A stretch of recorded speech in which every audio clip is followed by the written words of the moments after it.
So it's time once again for the Mighty 100, my opportunity to give you my opinion on a hot button topic in 100 seconds or less. So here we go.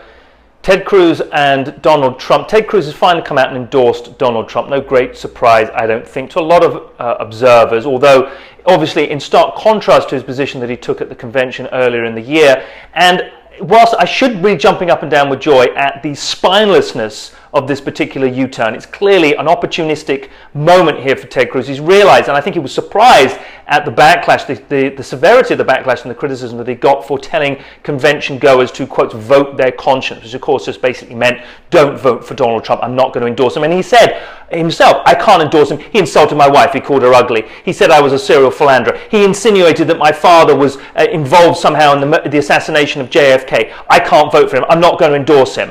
And yet here we are just a couple of months later and he's endorsed him. Now that to me is a cause for celebration at just, as I said, the complete duplicity of politicians up and down the line, but in particular someone like Ted Cruz. However, my humor and my joy is tempered by the fact of what this means and what the undercurrent of this means, and the sinister underbelly of this decision means, firstly, that Ted Cruz clearly thinks that Donald Trump has got more than a fighting chance of winning, and secondly, that he cannot prevail without Trump supporters, and Ted Cruz cannot prevail either in 2018 when he seeks re-election, or indeed if he ever seeks to be re-elected as nominee for the party as presidential candidate. And one assumes that in 4 years' time that's exactly what he's going to do. And what that tells me is that he thinks that Trumpism is the future of the Republican Party, or at least Trumpism is the foundational base upon which he wants to build, because he is the outsider candidate, as we know, he's that insurgent candidate. And so what that tells me is, as much as we may delight at the ridiculousness of Donald Trump, and as much as we may